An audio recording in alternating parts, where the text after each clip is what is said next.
Check, check, check.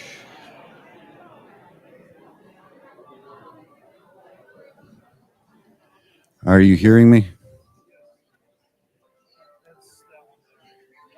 Are you hearing me?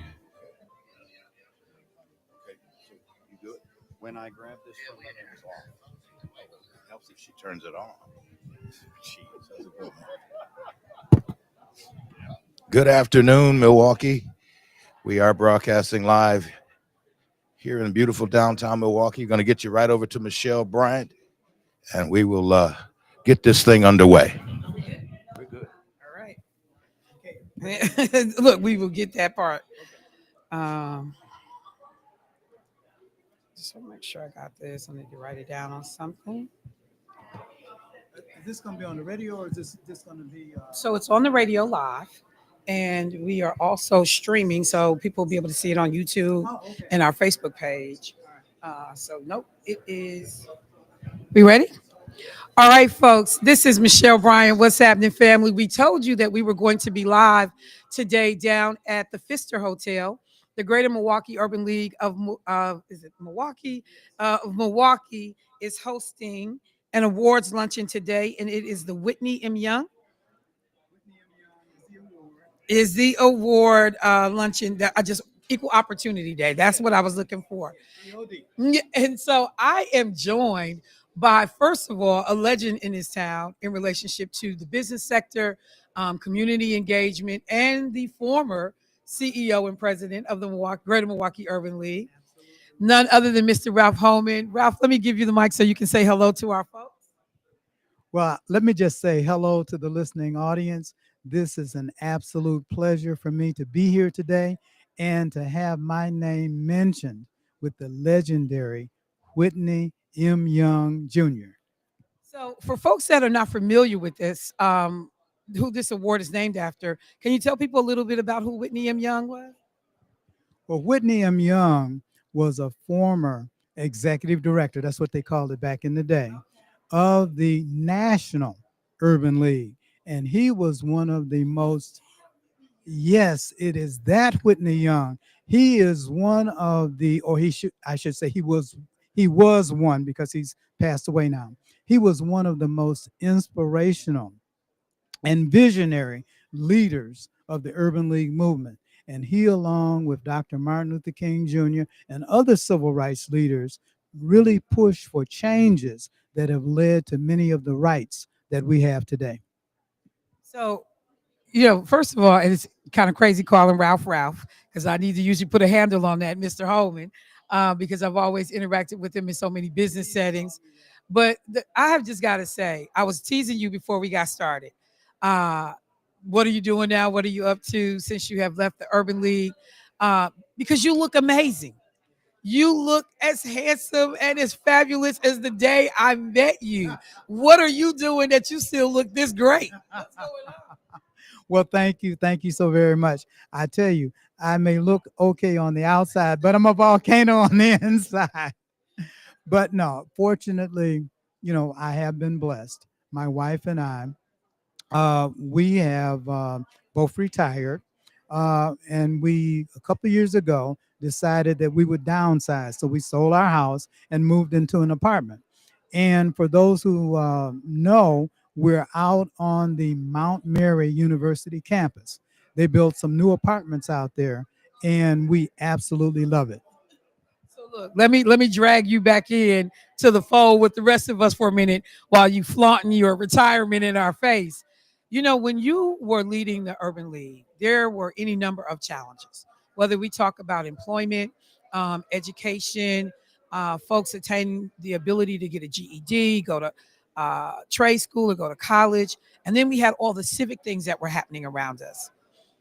Looking through that former hat and so many others that you have worn over the years, what do you think about the current climate of things right now? And what is it that we should focus on as a community when you think about the type of work that folks do at the Urban League right now under the leadership of Dr. Eve Hall, the work that you initiated and started in a lot of cases? Where are some of the areas that we need to be paying attention to? And for folks that are afraid, basically, of where we are right now, What do you think about our current situation? That's an excellent question. Um, Many of us who thought that we had made certain gains, that we had overcome certain obstacles, we're finding that we have to fight those battles. We have to deal with those challenges yet today. So when we look at our community, we certainly have made some progress. I'd be the first one to say that.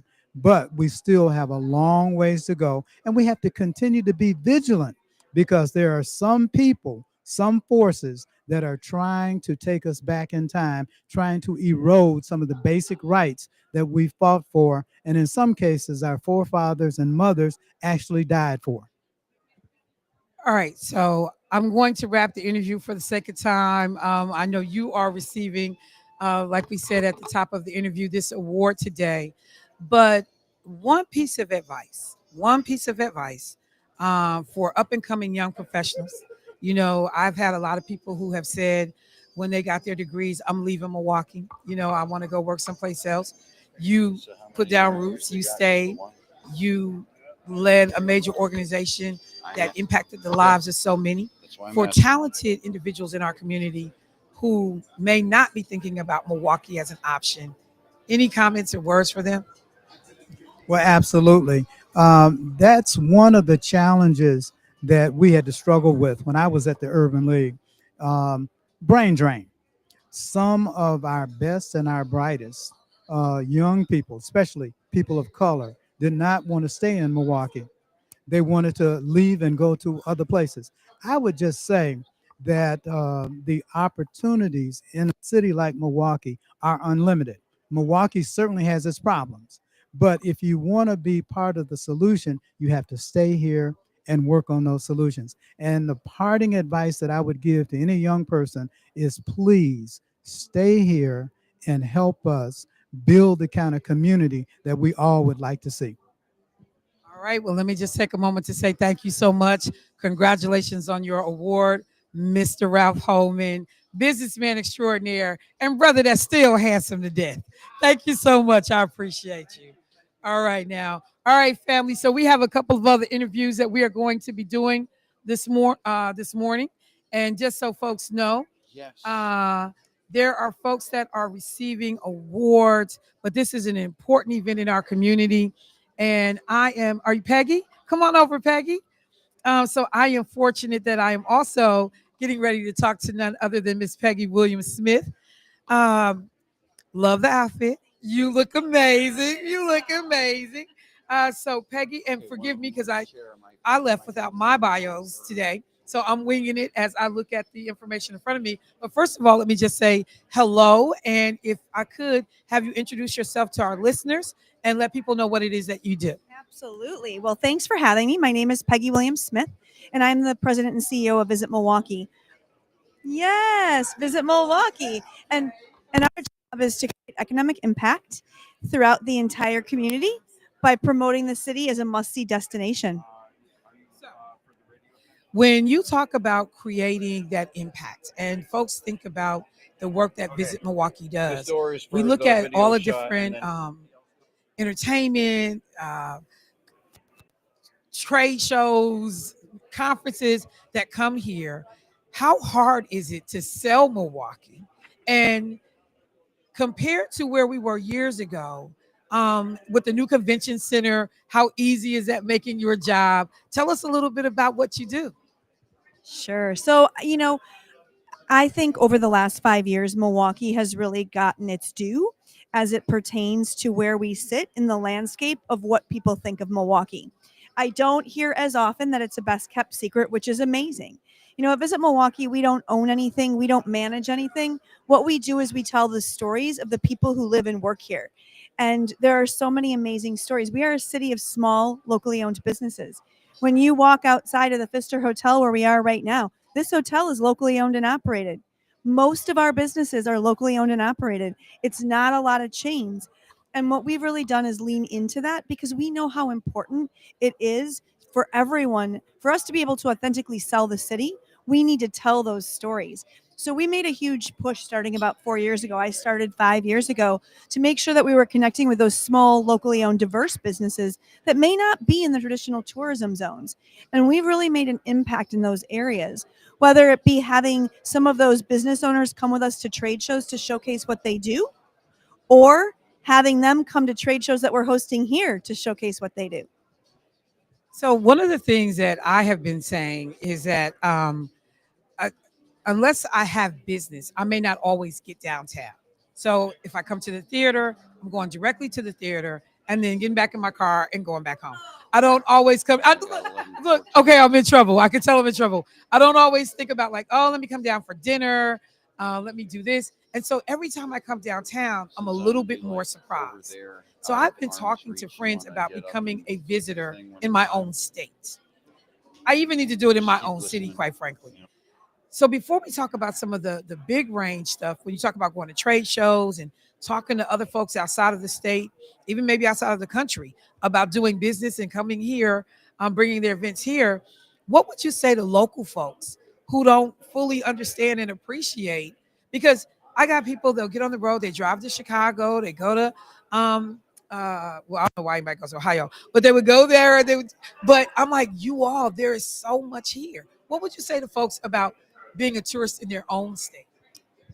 Well, I think that that is incredibly important because you're the best salespeople for us. People like to see what the people here are doing. And if you've not been on one of the social media platforms lately, you'll see an increase in the number of influencers who are born and raised here who are showcasing all that Milwaukee has to offer.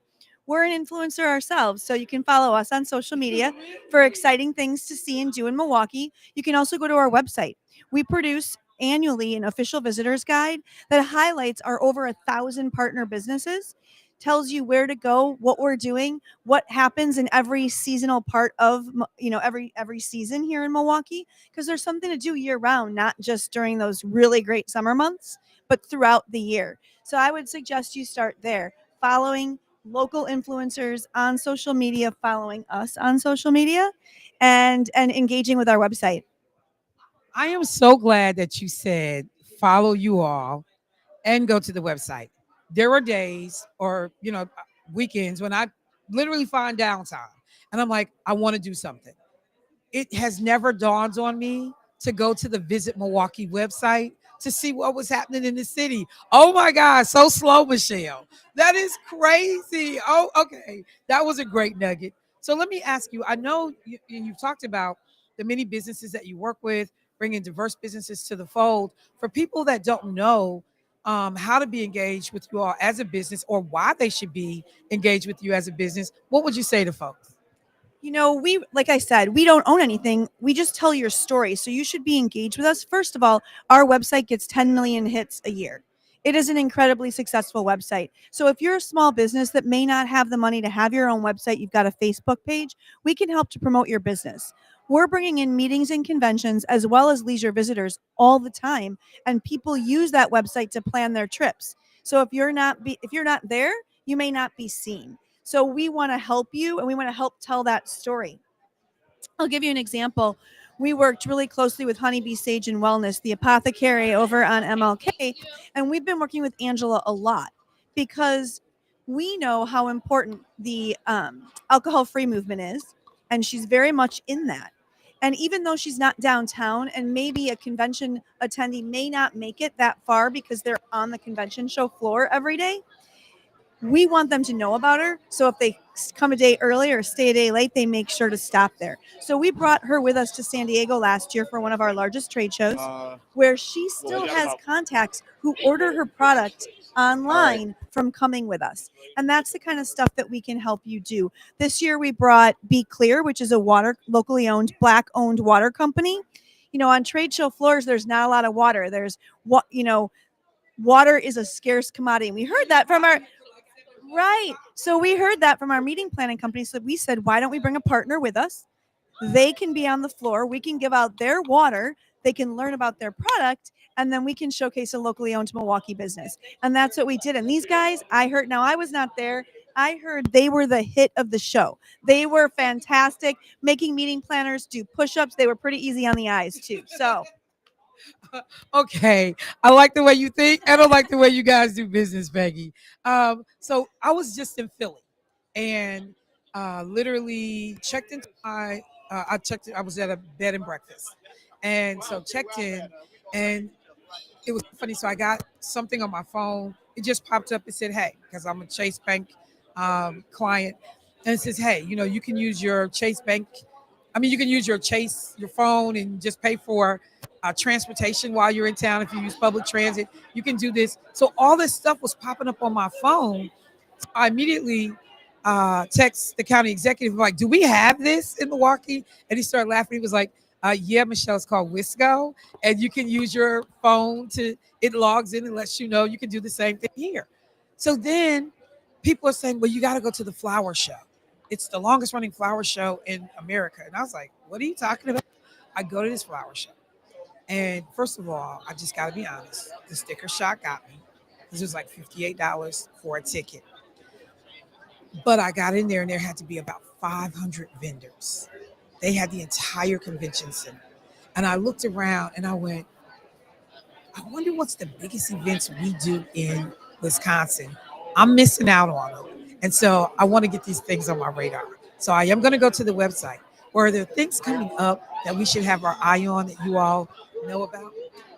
Well, first of all, you are the perfect example of what we love to hear, that you went to the city as a leisure visitor and attended a trade show at the convention center. That is amazing. So thank you for that. We have events every single weekend. Anime last weekend, which was at the Baird Center, 19,000 attendees every single day. And it was much like what you said. Our convention center is now 300,000 square feet of contiguous exhibit space. We're not quite Philly size yet, but it is large, and there are public shows that take place all the time. There's volleyball tournaments almost every weekend, January, February, and March, where you can go and watch youth play volleyball, and that's open to the public. We have got the auto show, which took place a few weeks ago over at the Baird Center. There is something every single weekend, sometimes during the week, that is open to the public that you can go and check out the convention center. And the convention center is amazing. $456 million expansion and modernization. They have the most inclusive art program. They have sensory rooms that are designated by Culture City. All of these things that make the Baird Center and the Wisconsin Center District part of the community. I was at their meeting yesterday for their all staff, and I can't begin to tell you what they are doing to make sure that as we do, that we are always safe, respectful, and welcoming to all. When I say you are an amazing ambassador, so much information, so much that we clearly can tap into. And so, for folks that want to learn more, quickly let them know how they can either reach someone out at Visit Milwaukee or phone number, website. Let them know what to do. Absolutely. They can visit www.visitmilwaukee.org, and that has all of our information. If you're looking to be a partner, you want to explore how to be a partner, all of those things. We do events, we do trainings. We're doing a de-escalation training for all of our partners this upcoming week so that people better understand how to deal with different cultures or situations that may arise, and giving them the tools to be respectful if something happens. We do things like that all the time. So come to our website. You can always reach out to me directly, pwilliamsmith@milwaukee.org. Thank you so much. I enjoyed this conversation, learned a lot, and I will be actually following up. I'm looking for some place to go this weekend. Thank you, Peggy. Appreciate it. All right, you all. So just so you know, just a quick reminder, we are live down at the Pfister Hotel. I'm talking to folks that are here for the Greater Milwaukee Urban League's Whitney M. Young Jr. Opportunity Day Luncheon. And Trouble just sat down at the table. Let me just say this. So everybody knows my background is politics that listens to the show. When we talk about up and coming young people of color who are literally taking this game by storm, folks that were cutting their teeth and we were laughing at them like, they don't know what they're doing. And now watching them running it, senior, positions, executive roles, we are A, realize how old we are, and B, how proud we are. And so let me welcome to the conversation none other than Mr. Nick Truod, one of those bright, shining stars. Folks that listen to the show, I had an opportunity to interview the President of the United States, sitting President Joe Biden. Nick Truog was at the table and helpful in making those things happen. Um, it is amazing to watch where this young man has gone and is going. So let me take a second, have you say hello to our listeners. Tell them a little bit about yourself, Nick. Well, thank you so much, Michelle. This is the first time I'm getting to sit down with an interview for you. So like, this is a very special moment, and just really want to thank the Greater Milwaukee Urban League, Dr. Eve Hall, and just all of my mentors and supporters, and yourself as well, just for being a mentor to me. Oh, and being a mentor like to me in this community. I wouldn't be able to be in this position without y'all, and it is really an honor to be recognized. So, well, first off, my name is Nick Chirag again. I'm a Milwaukee native, born and raised, proud product of public schools, and alumni of Running Rebels community organization. So when I really say like I wouldn't be here without this community, like my mentor from Running Rebels saved my life. So I'm really grateful to Marshall Williams, my late mentor, and Victor Barnett. What I have done like in this community was really just make sure that I sat down and listened to folks, and I just wanted to make sure that there were leaders in the right place to make the best decisions for our community, because I recognize that my situation that I grew up in should not be the norm, and we need to make sure that we have people there to make the right policy decisions. So I was also the president of the Greater Milwaukee Urban League Young Professionals, really restarted the chapter here and really pushed mentorship and getting young Black men and young Black women to mentor young kids in schools. Professionally, I was in a lot of positions of power in a senior level in the electoral space, as I'll say, and part of what I have been able to achieve based on the coalition that we built was elect more Black leaders across the state of Wisconsin. I believe right now we have more Black elected leaders in this state than any time before. And then also, I really made sure that when we had really great fundraising records, that we were investing in Milwaukee, in communities of color, so Black media, Black organizations, not just to get out the vote, but folks who are providing services to the community. And that's something that was very important to me and my boss and mentor, Ben Wickler. So I really wanted to make sure that we were doing that and really making a difference for the long term and setting a new standard, because before, people weren't investing as much in Black media as they were before. People were not going above and beyond to make sure that resources were being given to our communities. And then also when people have been working for, like I worked for President Biden and Vice President Harris recently, making sure that people get access to those folks in the White House so they know who to be connected to within government. That is what I did behind the scenes in collaboration with so many people, because I wanted to make sure that we're not just fighting for a seat at the table, that we are the table. And that's been my goal as a professional. Okay, so that was a lot. And I just have to say, it did dawn on me that this is the first time that you and I have actually had a chance to sit down. I want to be clear to people when I say this too. You're one of my favorite people. When I say has worked hard and will ask questions and will seek guidance and then turn around and use everything that you've learned and received for the betterment of our community, it is what elders in the community pray for every day. And so to see you today, you're getting an award today? I think you are. To see you and where you are, it's the thing that keeps us going. People have said, like folks look at certain people like the ancestors are smiling. You do that for people there. So let me just say this. For young folks that are listening to the story and hearing what you're saying, that may be interested in politics, how do they break in? What do they need to do? Who should they talk to? Or what should they have by way of skill sets if they think this is something they want to do? If you want to get involved in politics or public service, the biggest thing is just showing up and putting yourself out there. Your voice matters and your views do matter. And there's so many times I've been in spaces where I do not know all the answers.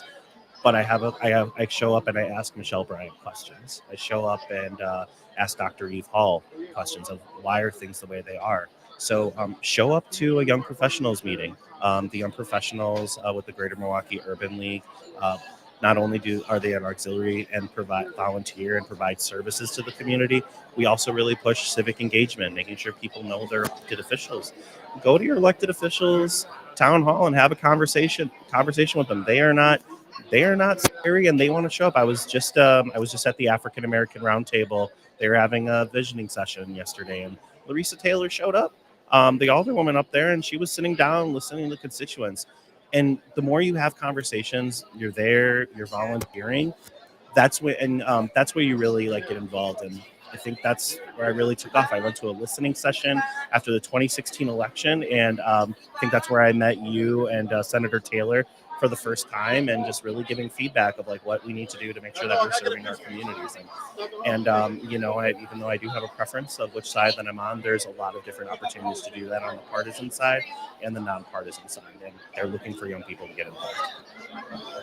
To say that this also is a full circle moment because when he met me and we got to know each other, I was working in Senator Taylor's office in the 4th Senate District. You are now working in the 4th Senate District in one of your new roles for Senator Dora Drake.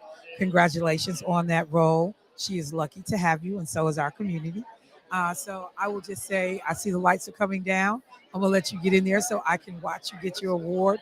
But Nick, keep up the good work and keep pulling folks into the fight with you and helping us understand why it's important to be there. Michelle, it's a real honor. All right, family. So we are getting ready. Dr. Eve Hall is about to take to the stage, and we are going to hear her remarks. If you have never had an opportunity to do this, this is always a sold out event. And I am looking where we are in the building up here on the 7th floor at the Pfister. Folks are funneling in from everywhere. Again, sold out event.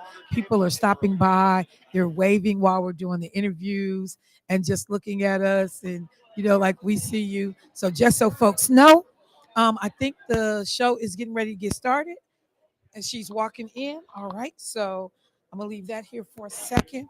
All right, family. So here we go. So I am getting ready to walk you into the room and let you know that we are about to hear from Dr. Eve Hall. And this room is incredible. There are folks everywhere. It is beautiful to see folks coming out. And when there are attacks on diversity, equity, and inclusion, that there are still organizations that are focused on providing equitable situations and opportunities for everyone at the table. So in just a few moments, we are turning it over, and the next voice that you'll hear is none other than Dr. Eve Hall. All right. Let's see. Doug, are we good for time, or should I got a few minutes? I can keep going? Okay. All right. So just so you know, I got a few minutes. We're going to take an opportunity to scan the room so you all can see what's going on. And if you look this way, you will see any number. Hey, well, hello, sir. Just so you know. No, wait, I'm on the air. Huh? I'm on the air. Oh, okay. No, you okay? Y'all, that's John Daniels getting ready to assault me at I the would event. never say anything negative about No, you. you good. All right. But all right, thank you, sir. All right, we'll have opportunity to chat. Keith Paris, can you join me? My colleague, none other than Mr. Keith Paris. For real? That's what you're doing? No, I'm on TV, Mom. Look, no press pass, but you in the building. Keith, how often have you attended these events? Lately, regularly. It's always good, but it's always a great turnout. Good work that they do, the scholarships that they give to the young people, and the work of the Urban League. So, yeah, it's all good. It looks like I see County Executive David Crawley being dragged across the room. What's up? Look. See, now you now know how to act. I'm like, what's up, DC? Hey, you How know you who doing, I am. man? Look, family, take the opportunity just to say hello. You've been a busy man about town. A lot of great announcements coming out of the county exec's office. Anything our listeners should understand and have on their radar that's important right now as you're going through the budget and have done everything so far? Well, I won't really. It's really about managing expectations. There's a lot happening within, not just within Milwaukee, at the county, but at the state and the federal level, right? And so I want folks to understand that, like, one, got my county address coming up real soon, March 26th. So please stay tuned to some really big announcements going to be happening there. But at the end of the day, we have a real opportunity to do some catalytic projects right here within Milwaukee County. One, the public safety building. No, we're not building a new jail. We're trying to make our core operations much smoother to help us lower our operational costs moving forward, which will in turn give us the opportunity to invest in affordable housing, invest in public transit, invest in parks because of those rising costs. But I want folks to know that we're having conversations constantly. I'm in Madison, I'm in Washington, D.C. I'm talking to everybody trying to bring these resources back. Well, you know what? That's the one thing I can say. You are visible out there and pushing for this county. And I just want to tell you how much we appreciate the work. Hey, I appreciate this community. This community saved my life and built me up to who I am. I want to make sure that I'm giving back, bringing as many resources to the folks who are on the ground doing the work every single day. And he's still handsome, y'all. Hey, wait, I got your phone, babe. They wanted me to get that to you. All right, y'all. So we are. Can I wrap now, or I'm still going? I'm still going. All right. So before we get Dr. Hall to the table, just looking around the room, tons of dignitaries. Oh my goodness! Hello. Come here. Let me say hi. Let me be respectful. Forget that. Let me be respectful. Hello, how are you? It's good to see you. I am talking to the former station manager, Sandra Robinson. You wearing that? You wearing that? You look amazing and beautiful. Thank you so much. Thank you. Yes, ma'am. You too. All right, family. So this is a day of celebration. There will be people getting awards. The work that the Greater Milwaukee Urban League does to provide scholarships, employment training, introduce people to the trades, improve their education. It is nothing short of amazing. And they partner with so many organizations. I'm looking around the room. I see the president of the Milwaukee NAACP, Mr. Clarence Nicholas, who I know is also getting an award today, and just leaders across every sector, whether it's corporate, civic, political. You see everybody in the building. It is one of those events like their Urban League Black and White, Greater Milwaukee Urban League Black and White Ball that is a must attend. You get your black dress ready or your white dress ready in the fall now, since they've changed from doing it in June to doing it in the later months, I think November, October. The same way you start shopping now for that dress, you plan to be at the luncheon. That's why we wanted to bring this live to our community, because it's typically sold out. You cannot get this ticket. It becomes one of the hottest tickets in town. And to understand what the cause is about and who we're here to celebrate. And the great thing about Dr. Eve Hall, and we hopefully are going to have an opportunity to speak with her at some point today. The great thing about Dr. Eve Hall is that she is someone who provides real life stories, who exposes us not only to the work, but to the clients that they are celebrating and uplifting. So just so we know, we are good. And looks like they are about ready to get us started now. So I am going to look around. Hey, bro, how y'all doing? Man, when I tell you brothers is showing up, is just dressed to the nines, looking good. How are we on time? I got about a minute? Okay. So they are getting ready to bring Dr. Hall up. Got about a minute before we wrap. But like I said, before I got distracted by brothers in suits, that these folks do amazing work. They actually introduce us to the people whose lives they are helping to change, and folks that in turn will go on to contribute to our community. Hey, Sarah, how you doing? That will contribute to our community and make our lives better. I saw Gallion Smith from G's Clippers. I like photobombed one of his photos. And so I am cracking up. Folks are waving and happy to see WNOV 860 AM 106.5 FM in the building. The program is starting and I am done. It is so good to be with you on this Thursday morning. Just wrangling you all. I'm skipping the gym because I already worked out already. Yes, my name is Aaron Maben. I'm a news anchor at Fox 6 News in Milwaukee. This is my second year hosting this event. They let me back into the building. This is the 64th annual Whitney M. Young Jr. Equal Opportunity Day Awards Luncheon.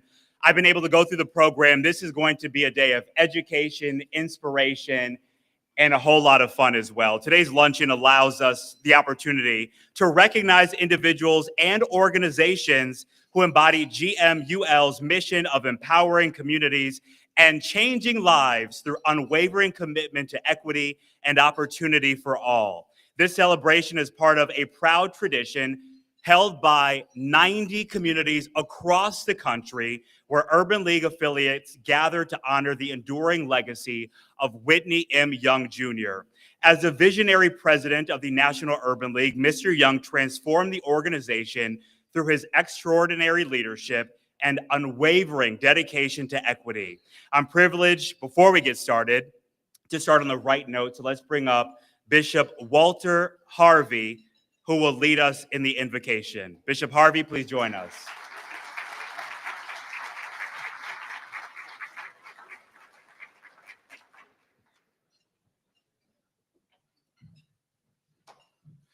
Let's bow our heads for a word of prayer as we honor God in prayer.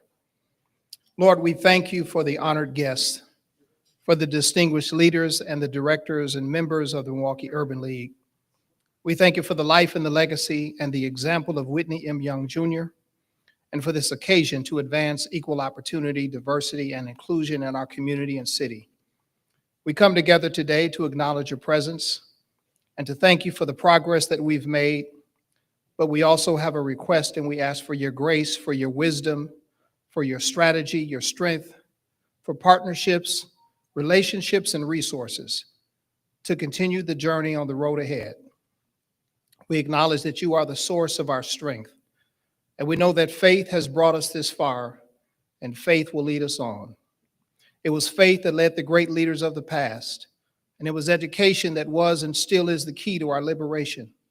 It's health that is each of our priorities and the main community priority.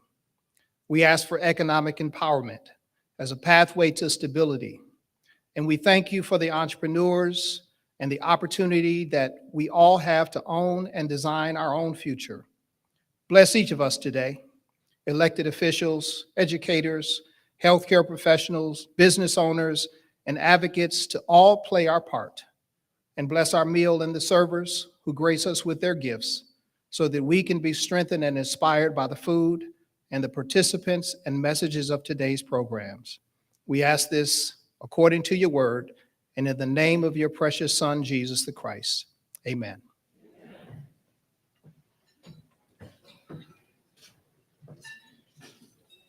All right, thank you for that, Bishop Harvey. Please enjoy your meal as we begin our program. First, I'd like to acknowledge the elected officials who are in the room today. So can any elected officials please stand so we can honor you and celebrate you? They're in the front. Okay. Good to see Mayor Cavalier Johnson, County Executive David Crowley, other elected officials here as well. We'd also like for any past Whitney M. Young Jr. recipients to please rise as well so we can honor you if you are in the room. I think I saw Mr. Daniels. And anyone who has also been in past years honored on this day, on Equal Opportunity Day Awards. Any past honorees also in the room, can you stand so we can honor you and celebrate you as well? You know, the 64th annual Equal Opportunities Day Award celebration would not be possible without the support of our sponsors. You can find our sponsors on the back of your program, so thank you to all of our sponsors. Our theme this year is Strong Partners, Strong Communities, and it perfectly captures what makes a Greater Milwaukee Urban League's work so impactful. When businesses, community organizations, educational institutions, and individuals all come together and unite with shared purpose and commitment, we create the foundation for lasting and positive change. Today's networking started with a live Facebook and YouTube broadcast. That happened at WNOV 860's Michelle Bryant. She interviewed some of our honorees today. The next live broadcast will happen in just a few minutes when Dr. Hall takes the stage, and it will feature our distinguished keynote speaker, Dr. Eve M. Hall, President and CEO of the Greater Milwaukee Urban League. Dr. Hall's leadership has strengthened countless partnerships throughout our region, creating pathways to opportunity and empowerment for so many. Her dedication to the mission to the Greater Milwaukee Urban League has been so transformative, and we are honored to have her speak with us today. So please join me in welcoming my friend, our friend, your friend, Dr. Eve M. Hall, as we broadcast her speech live.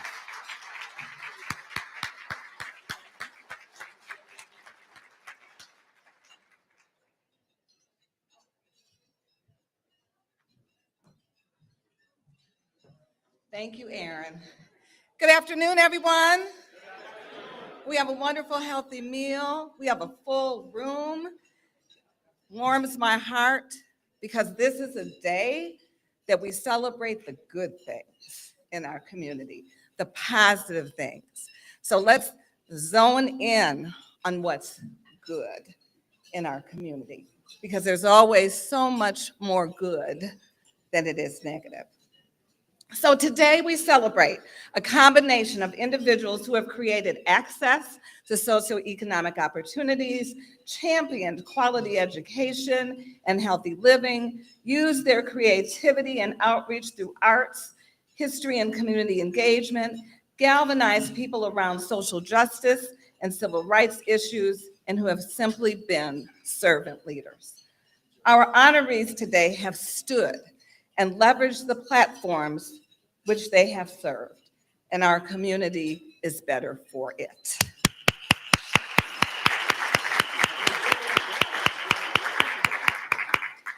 As we celebrate our award recipients today, I want us to also celebrate and uplift the students who are here and will be introduced by Angela Callender. Would those students just stand, just so you can see that they are in the room? Our students, just please stand where you are. There's some over there. Over there.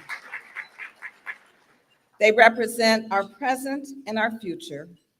I want to thank Sharon Jude, who is our Director of Programs, for overseeing our program work, which includes education. You'll hear from Angela, who will introduce the students, and to my entire staff that makes it happen every day. Wherever you are, staff, stand, please.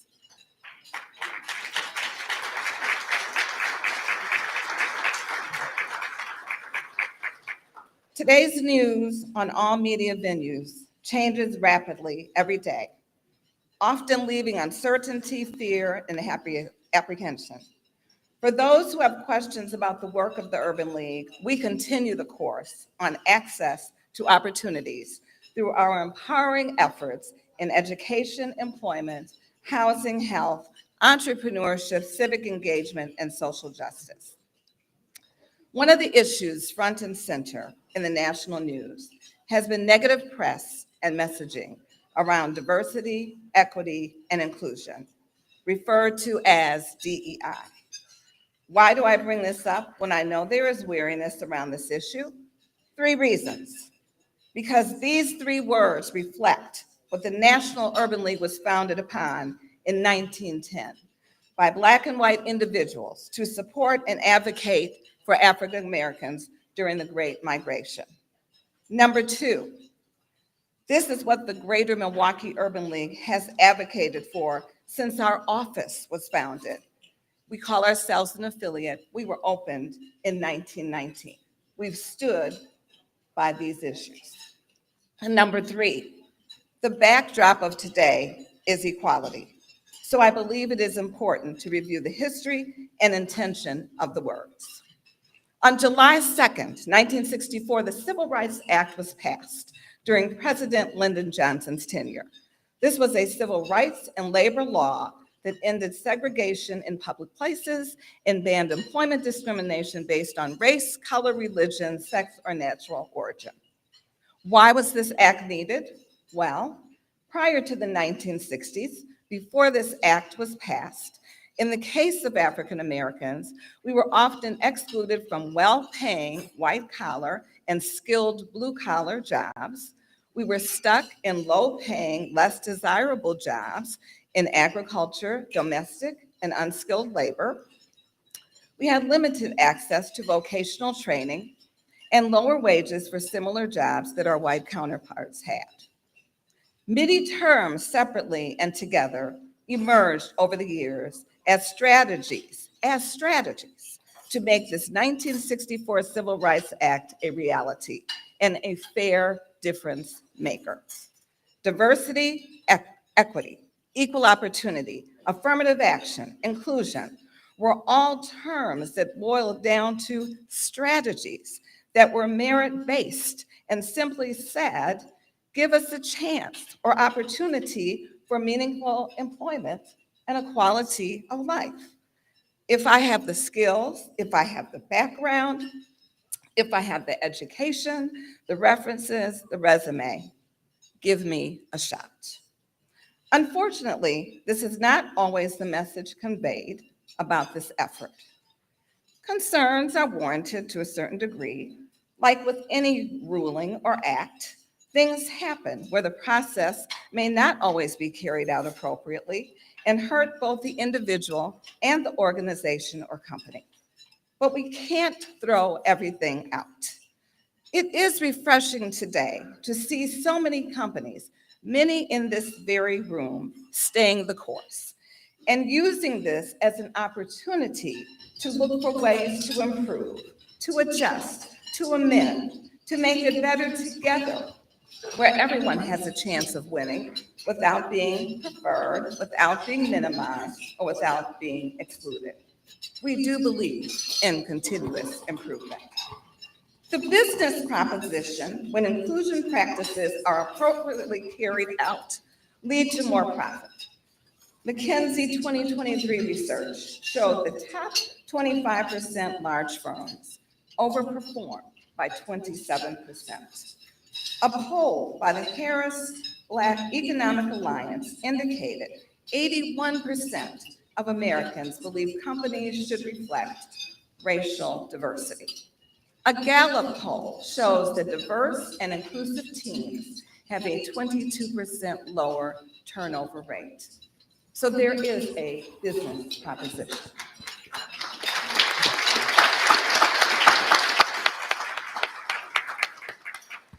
When we break the terms down, diversity means different perspectives and different backgrounds. Equity means ensuring fair treatment and access to opportunities no matter your background. And inclusion means creating environments where all people feel welcome, respected, valued, and can contribute their talents and ideas freely. The 1960s, which is really not that long ago, 60 years ago, was the turnaround decade for this country to begin leveraging all skills and talents. These were the days of Dr. Martin Luther King Jr., Whitney M. Young Jr., and other Black leaders organizing marches and joined by leaders of other races and religions, making it a diverse coalition of individuals trying to make America good for everyone. Like the Civil Rights Act of 1964 that banned employment discrimination, other critical civil rights acts were passed, like the Voting Rights of 1965, to eliminate local and state level legal barriers preventing Blacks from voting. At that time, especially in the South, poll taxes, literacy tests, intimidation, individuals beaten, killed, families harmed, loss of jobs, or families thrown off their farms if they tried to vote. I joined CEOs, one of them who is here today, Dr. Reuben Anthony, CEO of the Urban League of Greater Madison. There you go, Reuben.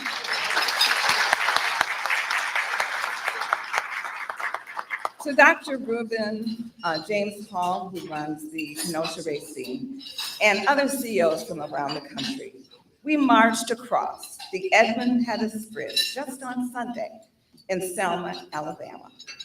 It was a national commemoration of peaceful protesters being brutally beaten on March 7, 1965, as they attempted to march across the bridge to the state capitol in Montgomery, Alabama, for voting rights.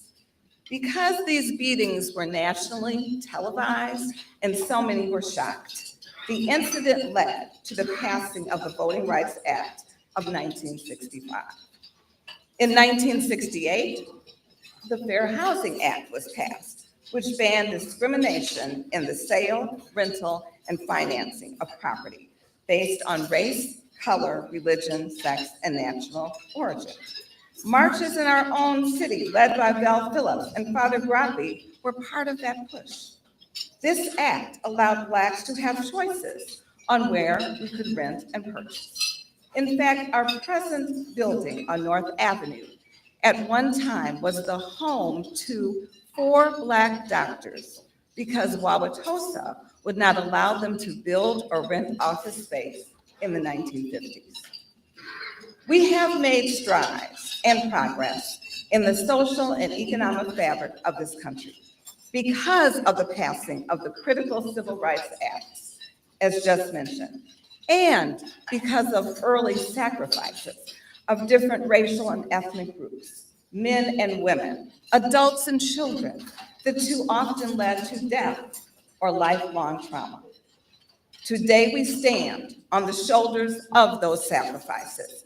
We continue to make strides because all of us in this room are doing our part and committed to doing even more. Am I correct?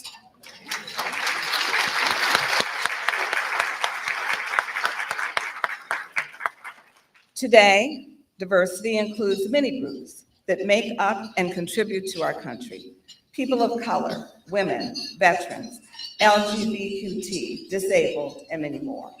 We need everyone in order to create a vibrant economy and civil society. Though continued progress is sometimes slow, sometimes frustrating, and at times unfair. As I said at the recent Milwaukee Times Excellence Awards dinner, we must keep it moving. We owe it to the youth to educate and prepare them with what is needed to access meaningful opportunities leading to a quality of life. We owe it to the adults and families striving for economic stability and those who may have suffered setbacks and are trying to get back on their feet. I leave you with 3 quotes, 2 from Dr. Martin Luther King, and the other one from Margaret Mead, a rather controversial anthropologist, but one who had a valuable reminder. First, Dr. King quoted, "All progress is precarious, and the solution of one problem brings us face to face with another problem." Think about that. He also said, if you can't fly, then run. If you can't run, then walk. If you can't walk, then crawl. But whatever you do, you have to keep moving. And last, on influence and change. Margaret Mead said, "Never doubt that a small group of thoughtful, committed citizens can change the world. Indeed, it is the only thing that ever has." I say to everyone in this room, let's keep moving and continue to join the Greater Milwaukee Urban League as we continue to empower communities and change lives. Thank you.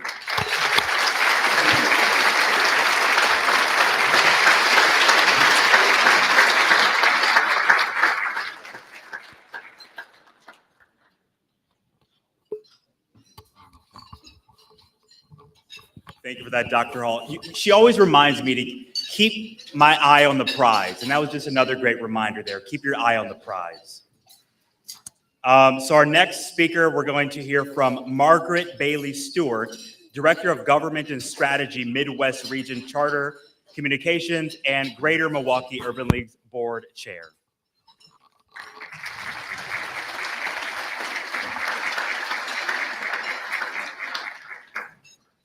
Well, good afternoon, everyone. And I just want to say thank you, Dr. Hall. I don't know where she went, but thank you for your strength and focus and leadership over at the Urban League. We are so grateful for you. I would like to also thank WNOV Had an opportunity to hear 106.5 Dr. FM for your Eve Hall, continued the president and partnership CEO of the and Greater Milwaukee collaboration. Urban League of Milwaukee. Also, a big make her shout out opening to remarks Fox here 6 at for the their partnership. Whitney M. But- Young Equal Opportunity Day Luncheon. So I am fortunate enough to actually have Dr. Hall join me for a few brief remarks because you got a whole show you running here. And so you got a whole show you running. So we are back scenes and making sure that the community, understands what's happening step by step. One of the things that you did in your opening remarks is you talked about the commitment to DEI, diversity, equity, and inclusion. And tell the community, even though they had an opportunity to hear from you as well, why it was important to say this. Because there are a lot of people, they will just go about the work. But there are some companies and organizations that are being very deliberate in the fact that they are letting people know this remains a priority for our organization. Mm-hmm. So, okay. Yeah. So I guess a couple things, Michelle. First, there are a lot of companies who are committed. They remain committed. They've been outspoken about it, I think, in a good way. In fact, I would say like our board that represents the Urban League, they're all committed. And I wanted to make sure that I did acknowledge that fact in the room, because I think that keeps encouraging people. And for people to also know that as an Urban League, we still stand by that. We may use more words around access to opportunities, because really at the end of the day, that's really what this is about. You know what I mean? And so when we talked about this at our recent CEO meeting, to not get so caught up in the nomenclature, as they call it, the language, because it is the language that just takes everybody off track. And, I'm always staying focused on the fact that the more we can get everybody into meaningful jobs, opportunities, quality education, whoever you are, it's going to make our society better. Let's get over it, And so, and then I guess the other piece that I always want to make sure that I remind, and I said this when I talked about how changes have occurred, and I said blacks and whites, because sometimes we forget that we also had our white allies that lost their lives, that stood up, and they weren't always welcomed, but they stood with us, so, and we know we can't do this alone. So that's the other part that I think is so important for us to remember. Even in your remarks, when you were talking about different leaders, you mentioned Val Phillips and Father Grappi. It took both of them to get open housing broken open wide, so that people could have the opportunity to live where they wanted to live. But you also mentioned the Edmund Pettus Bridge, and I wasn't sure if I heard that correctly. Were you just there? Did you go down? Could you take a second and just talk to us about, because I had looked at my schedule. No. Because I'm like, I said, I think that's what I heard her say. But please take a second and tell people what it was like to be there amongst people that were there to commemorate that event. Yeah, well, first of all, I have been dreaming to do that forever. You have to, but you have to do it also where you can take some time to truly be in and see, like, I want to go back, because there's like this one museum that I heard about. No, well, it's one where it's someone who's been in that town, but it's become like a healing place where people go, and depending on who they are, it's either kind of reeling through the hurt or reeling through some of the guilt and concern of what had happened. You know what I'm saying? It's a really interesting place from what I've understood, because I understand some people have gone to it, right? But just kind of being in the town, which is interesting because there's not been a lot of economic development that has occurred in that town all this time, right? So, so that's sad. But being there, well, first of all, you had people from all over the country. There were probably 70 of us from the Urban Leagues. And so we were locked arms. And just that whole aura of knowing that these people went across this bridge. They were brutalized. I'm thinking about John Lewis. And then now we can cross that bridge. You know what I mean? We weren't met by anybody, but knowing what it took, it just is a humbling moment so that we understand we are not here, on our own accord. I mean, people took chances. And so we've got to recommit ourselves to what we do. And there were children involved with it. We got to remember that, and a lot of these things, there were young people out there, kids out there. Well, one of the things that they say is that because even if you look at the open housing marches here in Milwaukee, the NAACP youth members were the ones that were allowed there a lot because people talk about, hey, when you're young, you're not worried about paying the mortgage, and if I get fired from my job, you kind of, I don't want to say it in a flippant kind of way, but you have the luxury to protest because there are other people that are worried. It costs people their jobs. It costs people their lives. And so as an adult, you processing some of this stuff differently. So I always say our babies and young people have been some of the bravest in helping to lead these charges. So yeah, absolutely. So I'm gonna do this because I know time is of the essence. But for folks that don't always understand everything that the Greater Milwaukee Urban League does, because we get some of these organizations confused or not always sure why would I go there? Is it something? It's a membership organization? Am I going there just for training and education? Just quickly remind people of the services that you all provide. Okay, so we are education. We actually work with schools with mentoring programs. Like we have students out here, we try to get them into different community events and services. So I'll kind of go through the programs. Then we have a STEAM to Careers Summit where we bring about 300 students together. This year they're going to be at Discovery World, and they have hands-on activities with different companies in those particular areas. Then we do we have our laptop and scholarship awards. We do that annually where students, it's a competitive process where they apply. We had over 200 applications this year, and they are awarded a laptop or they get $1,000 scholarship or sometimes both. But they do have to write, they do have to get their reference letters, but we're just ecstatic. So now I'm going to have to busy fundraise because I want to get as many to the students as I can. We provide driver's permit classes for teenagers and for adults. So we've been doing that. We just started the Microsoft certification program in basic computers skills so people can come in for that. Yeah, so we've been doing, and we do our typical placement, people who are just trying to transition to other jobs and those who are just really challenged and just trying to get back on their feet. So, so that's kind of our employment. We partnered with Axe Housing, Gorman around home ownership. So we were able to help get 5 to 6 first-time new homeowners in Metcalf Park. We've also helped with what's my other one? Entrepreneurship. So we've been able to help entrepreneurs actually get their products on shelves. Like we got someone at Kohl's, someone at Myers. We try to highlight them at our events like the Black and White Ball. We had the gallery, and he was able to sell some of the art. The year before, we had someone who had their dessert, and their dessert was all right. So that's kind of how we try to get the entrepreneurs out there. And we still do voter education outreach, especially through our guild and young professionals. So really pushing in terms of the importance of voting, and that's what we really have to do.